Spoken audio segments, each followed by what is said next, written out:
Hello student, myself Ratul Bera, welcome to my YouTube channel maths and me. তোমাদের মাধ্যমিকের জন্য এই সিরিজটা যে চলছে, সেই সিরিজের আজ 11তম লেকচারে আমি কি করছি, তোমাদের পর্ষদের যে টেস্ট পেপার দিয়েছে, আমি পর্ষদের যে টেস্ট পেপার দিয়েছে তার পরবর্তী পেজ যাদবপুর বিদ্যাবাটির শর্ট কোশ্চেন নিয়ে আমরা চলে এসেছি। আমি অলরেডি হিন্দু স্কুল এবং বেথুন কলেজিয়েট স্কুল দুটো স্কুলের আমি পেজ করিয়ে দিয়েছি তোমার দিকে, আমার ইউটিউব চ্যানেলে আছে, যে দেখে নেবে।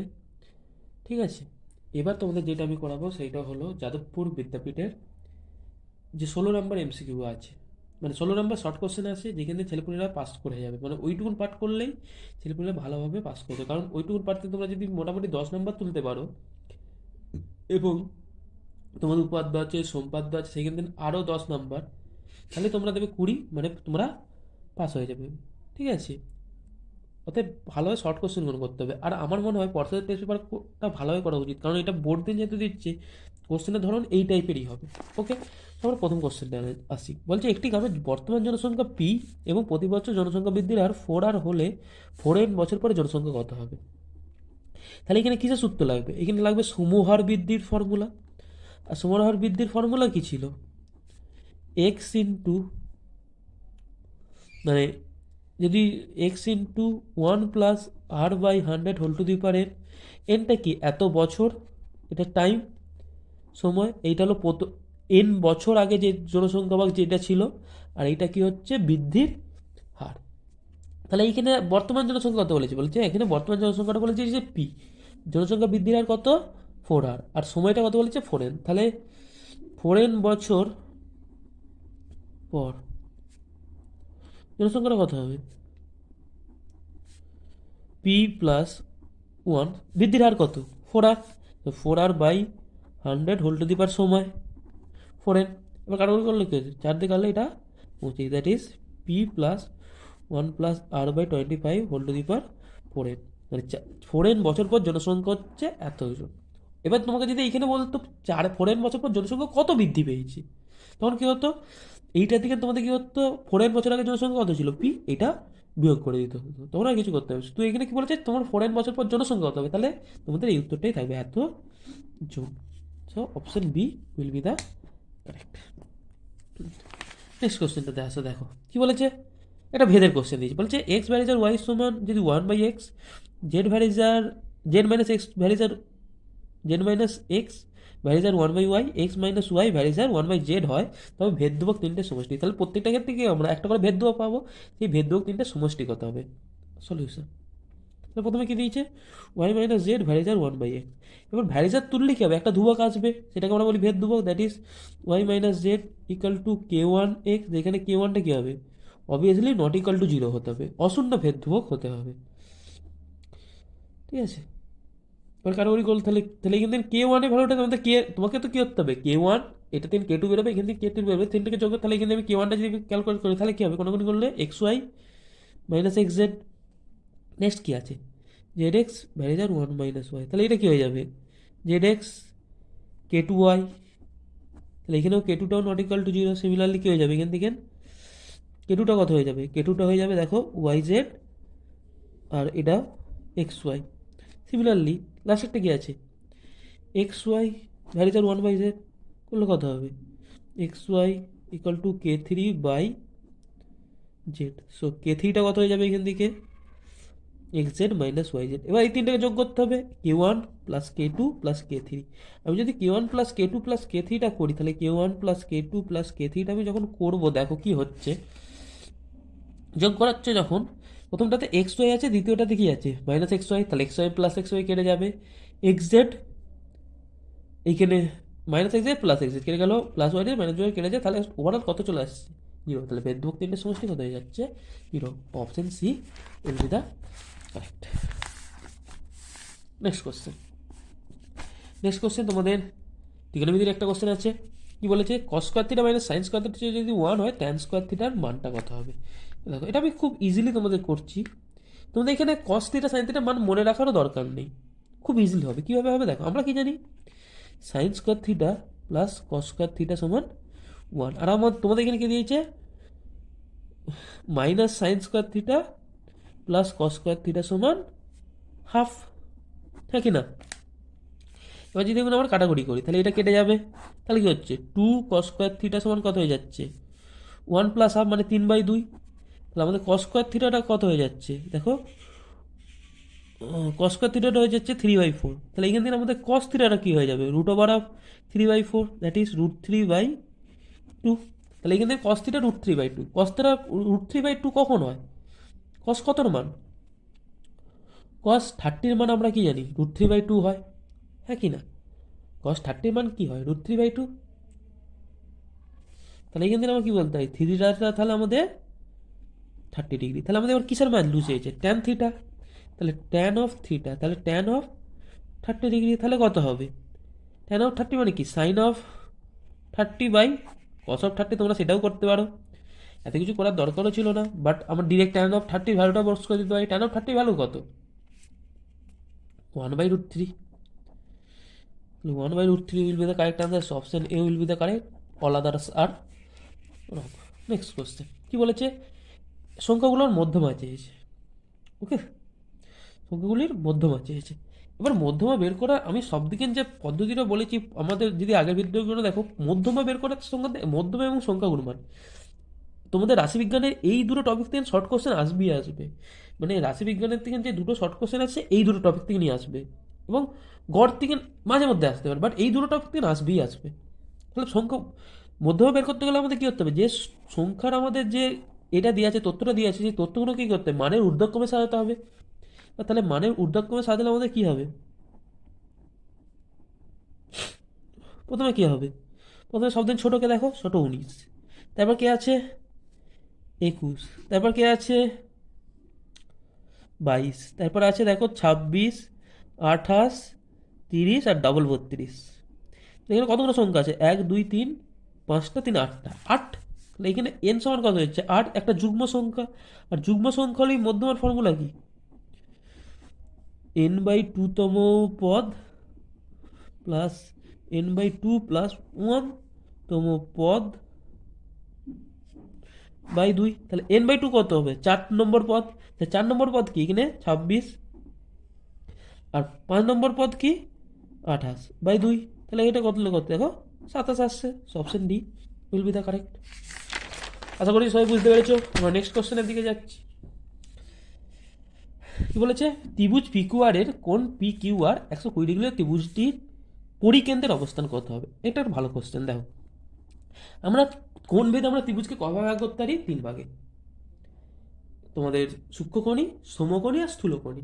এবার যদি ত্রিভুজটা সূক্ষ্মকোণী হয় মানে 3টে কোণী কি হবে 90 ডিগ্রির থেকে কম, ঠিক আছে, তখন সেটাকে আমরা সূক্ষ্মকোণী ত্রিভুজ বলি। আর সূক্ষ্মকোণী ত্রিভুজের ক্ষেত্রে পরিকেন্দ্র কি হয় সর্বদা ভিতরে থাকে, এর ক্ষেত্রে কি হবে ভিতরে।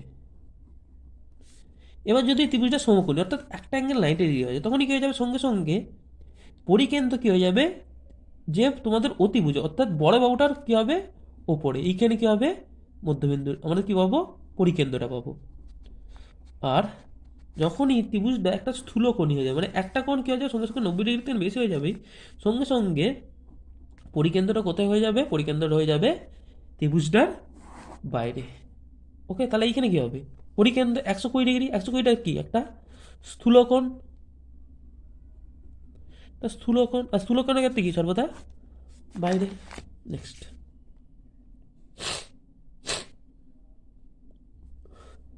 কি বলেছে, একটি শঙ্কুর ব্যাসার্ধ দৈর্ঘ্য উচ্চতা প্রত্যেকটি দ্বিগুণ হলে শঙ্কুটির আয়তন পূর্বের শঙ্কুর আয়তনের কত গুণ হবে। ঠিক আছে, আমি কি হচ্ছে আগে আমি শঙ্কুর প্রথমে আমি ধরে নিচ্ছি, প্রথমে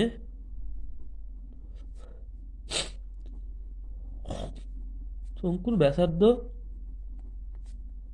আর একক ও উচ্চতা এইচ একক। এবার তাহলে এখন আয়তনটা কত হবে, এখন আয়তনটা কত হবে, একদম ইজি ফর্মুলা 1/3 পাই আর স্কোয়ার এইচ ঘন একক। এবার কি করছে বলেছে 8টাকে আমরা কি করছি দ্বিগুণ করছি, তাহলে 8টা কি হয়ে যাবে 2r, আর এইচটাকে আমি দ্বিগুণ করলে কি হয়ে যাবে এইচটা 2h হয়ে যাবে। তাহলে নতুন আয়তনটা কত হবে, তাহলে নতুন আয়তনটা আমাদের কত হবে 1/3 পাই, এখন তো আটটার জায়গায় 2r বসবে, তাহলে 2r তার হোল স্কোয়ার ইন্টু এইচের জায়গায় 2h বস করে, তাহলে 1/3, 2r করলে এটা কত হয়ে যাবে পাই 4r স্কোয়ার, আর এটা 2h।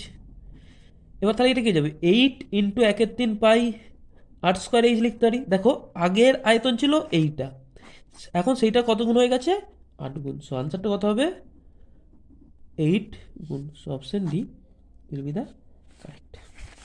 ওকে, নেক্সট কোশ্চেন, শূন্যস্থান পূরণ। আমরা একটু তাড়াতাড়ি করব। দেখো কি বলেছে, একটা দ্বিঘাত সমীকরণ দিয়েছে, সমীকরণে একটি বীজ অপর বীজের অনন্যক। মানে কি, ধরি সমীকরণটার একটি বীজ আলফা, তাহলে অপর বীজটা কত হবে? যেহেতু অনন্যক বলে দিয়েছে, অপর বীজটার সঙ্গে সঙ্গে কি হলো, অনন্যক মানে কি তার উল্টোটা, মানে একটার কোনো একটা জিনিসের অনন্য মানে কি সেই জিনিসটার উল্টোটা, তাহলে একটা আলফা অপর টু 1/আলফা। এবার কি জানি, এবার আমরা যদি বীজ দুটোকে গুণ করি তাহলে কি হবে, বীজ দুটো গুণফল কি হয়, এইটা বাই এইটা, মানে কি হবে m1 + 1/3। মানে একটা যদি তোমাদের জিজ্ঞাসা সমীকরণ এরকম থাকে x² + bx + c, তাহলে তার বীজদ্বয়ের গুণফল কি হয় c/a। এটা হয় বীজদ্বয়ের গুণফল। তাহলে এবার আলফা আলফা কেটে গেল, তাহলে কি হয়ে যাচ্ছে m+1টা দেখো 3 হয়ে যাচ্ছে, তাহলে mটা কত হয়ে যাবে 3 - 1, that is will be 2। So m হয়ে যাবে 2। নেক্সট কোশ্চেন বলছে বার্ষিক r/2% সরল সুদের হারে 2x টাকার y বছরের সুদ আসল কত? সরল সুদ বলেছে, তাহলে আমাদের সুদটা কত হবে, সরল সুদের ফর্মুলা i সমান কি PRT/100। এখানে আসলটা কত বলেছে, এটা আসল, এটা টাকাটা কত বলেছে 2x ইন্টু সুদের আর কত r/2, সময়টা কত y/100। দুই দুই দিয়ে কেটে গেলে, তাহলে এখানে উপরটা কি বোঝা যাচ্ছে rxy/100। এবার কি বলেছে সুদ আসল, সুদ আসল মানে কি আসল প্লাস সুদ, আমাদের সুদ এসেছে এইটা, আর আসলটা কত 2x, তাহলে এইটা আসল, তাহলে এখানে কি বসবে সুদটা rxy/100 এত টাকা। ক্লিয়ার। নেক্সট কোশ্চেন বলেছে √7 - 5 এর অনুবন্ধীকরণী কত? দেখো যখনই অনুবন্ধীকরণী করবে তোমরা দেখবে আগে এখানে কি তোমাদের অমূলত সংখ্যা কোনটা আছে। দেখো এখানে 5টা তো মূলত সংখ্যা, বাট √7টাও অমূলত সংখ্যা। তাহলে কি হবে, অমূলত সংখ্যার আগের সাইনটা তোমাদের চেঞ্জ হবে। কি হবে, অমূলত সংখ্যার আগে চেঞ্জ মানে কি হয়ে যাবে √7 - 5। তাহলে কি হয়ে যাবে -√7 - 5।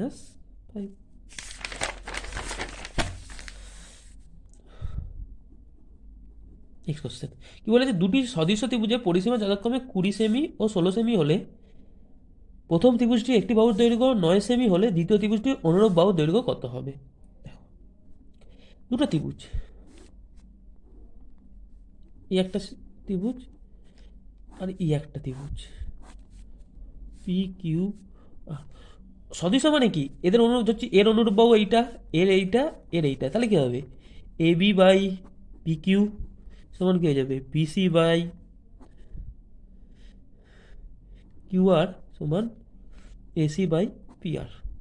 অর্থাৎ তাদের অনুরূপ বাহুগুলোর যে অনুপাত সেটা সমান হবে, এবং কি হবে তাদের যে টোটাল পরিসীমা, মানে টোটাল যে কি বলবো এর যে পরিসীমা আর এর পরিসীমা সমান হবে, মানে এদের তিনটে বাহুর যে যোগফল মানে AB + BC + ACটাও যেটা হবে কি হবে এর PQ + QR + PR, তারও অনুপাতটা কি হয়ে যাবে সমান হয়ে যাবে।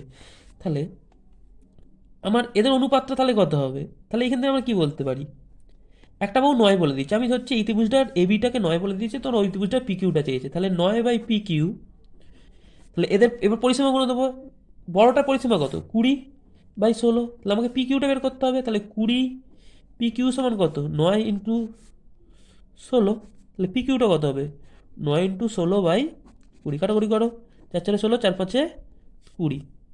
এবার 36/5 হচ্ছে, দেখো তাহলে এখান থেকে হয়ে যাচ্ছে এটা 36/5, 36/5কে এবার দশমিকে আমি যদি কনভার্ট করি 7.2 হবে। দেখো কি হচ্ছে, এটা হচ্ছে 36/5, 36/5 মানে কি 7.2 সেন্টিমিটার। ওকে, আশা করছি সবাই বুঝতে পেরেছো। নেক্সট বলছে ত্রিভুজ এবিসি এর A + B যদি √3/2 হয়, C+T2টা কত হবে? দেখো একদম ইজি, কস একটা ত্রিভুজ এরকম এবিসি আছে, ত্রিভুজের তিনটে কোণের সমষ্টি কত? 180 ডিগ্রি, হ্যাঁ কি না? ত্রিভুজের তিনটে কোণের সমষ্টি 180 ডিগ্রি। ওকে, তাহলে কোণ এ প্লাস বি প্লাস সিটা কত হবে? 180 ডিগ্রি। তাহলে এখানে এ প্লাস বিটা কত হবে, বা সিটা যদি আমরা এখান থেকে বের করি তাহলে কি হবে? 180 degree plus minus A plus B, এইটা। তাহলে এখান থেকে আমাদের sine of A plus B সমান √3/2। সাইন কত মান √3/? সাইন 60, হ্যাঁ কি না? হ্যাঁ কি না, সাইন 60। তাহলে এবার এখান থেকে this is sine A plus B.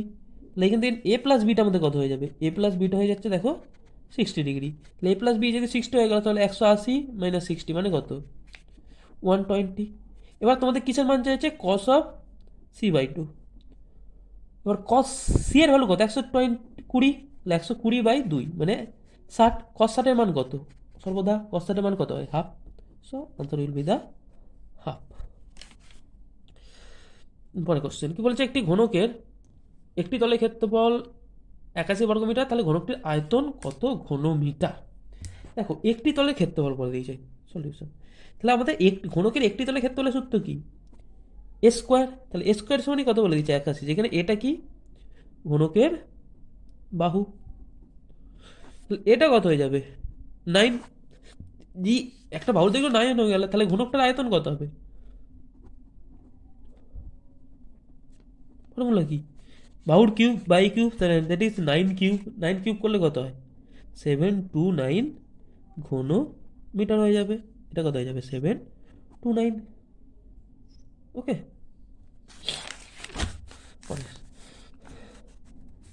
কি বলেছে? এ এর মূলধন বি এর মূলধনের 1/2 গুণ। তাহলে আমি ধরে নিচ্ছি, ধরি এটা সত্য মিথ্যা যাতেই করতে বলছি, আমি ধরে নিচ্ছি বি এর মূলধন এক্স। তাহলে এ এর মূলধন কত হবে? বি এর 1/2 গুণ, তাহলে এক্স ইন্টু 1/2, তাহলে কত? X into 3/2, that is 3x/2। তাহলে এ ইজ টু বি, এদের মূলধনের অনুপাত কত হচ্ছে? মূলধনের অনুপাত কত হবে? তাহলে 3x/2 ইজ টু এক্স, তাহলে কত? এটা 3:2। এদের মূলধনের অনুপাত হচ্ছে 3:2, তাহলে এদের লাভ্যাংশের অনুপাতও কি হবে? এটাই হয়ে যাবে লাভ্যাংশের অনুপাত। মূলধনের অনুপাত সমান কি হয়? লাভ্যাংশের অনুপাত। তাহলে এটা এখানে 2:3 বলেছে, এখানে 3:2 এসে, তাহলে এই তথ্যটা কি? সর্বদা মিথ্যা। নেক্সট বারটা দেখো,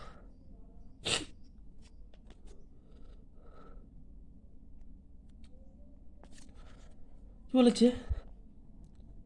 একটা অনুপাত দিয়েছে, এটা মিশ্র অনুপাত। লঘু অনুপাত হলে কি হবে? সলিউশন দেখো, দুটো অনুপাত দিয়েছে, এ ইজ টু বি ও সি ইজ টু ডি। এর মিশ্র অনুপাতটা আমাদের কি হবে?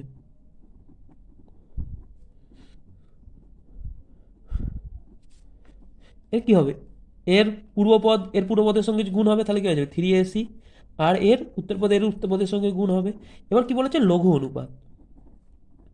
লঘু অনুপাত হতে গেলে কি হতে হবে? সর্বদা পূর্বপদকে কি হতে হবে? উত্তরপদের থেকে ছোট হবে। মানে কি হতে যাবে? 3ac less than BD. তখনই সেটা কি হবে? লঘু অনুপাত হবে। আর গুরু অনুপাত মানে কি? পূর্বপদ উত্তরপদের থেকে বড়। বাট এখানে কি দিয়েছে? শুধু এসি দিয়েছে, তাহলে এটা হবে না।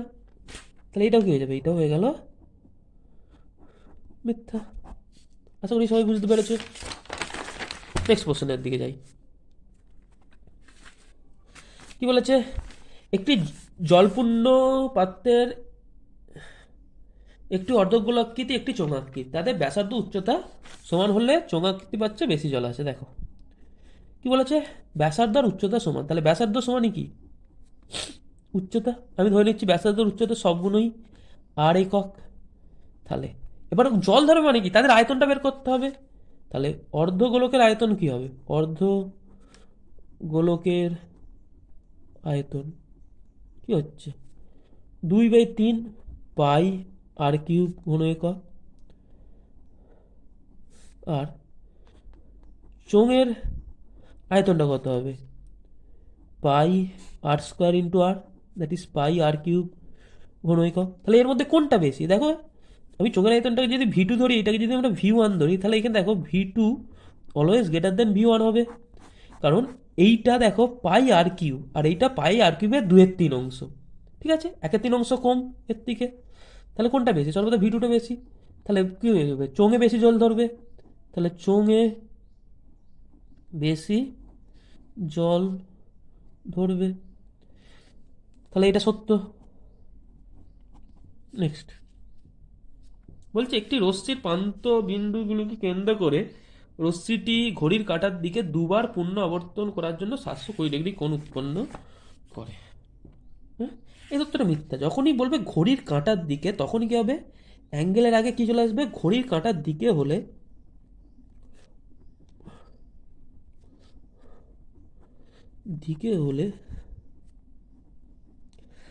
সর্বদা -720 ডিগ্রি হতো।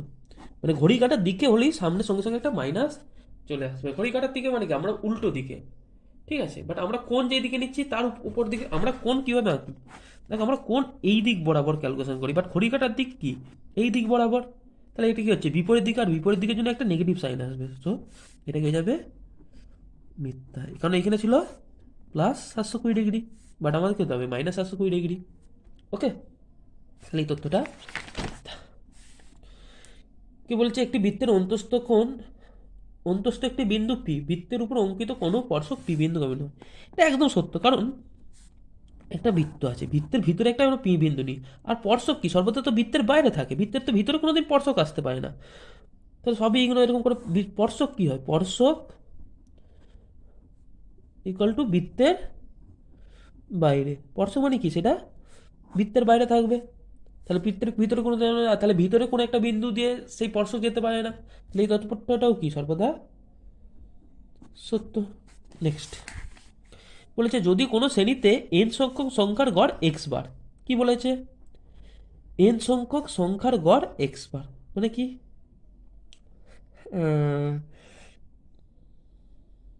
তাহলে মোট মানটা কত হবে? মোট মানটা কত হবে? n ইন্টু এক্স বার, প্রত্যেকের জন্য এক্স বার করে। তাহলে n জন আছে, n ইন্টু এক্স বার। এবার কি বলছে? প্রথম n-1 সংখ্যার সমষ্টি k+1। ঠিক আছে, প্রথম n-1 সংখ্যার সমষ্টি k+1। তাহলে প্রথম n-1 জন্য কত হচ্ছে? দ্যাট ইজ কে। হ্যাঁ কি না? প্রথম n-1 জন্য কত হচ্ছে? কে। তাহলে তম পদটা কত হবে? ঠিক আছে, তাহলে আমরা প্রথম এইটা হচ্ছে, তাহলে তম পদটা কি হবে? টোটালটা এইটা, আর প্রথম n-1 জন্য কে। তাহলে তম পদটা কত হবে? তম পদ হবে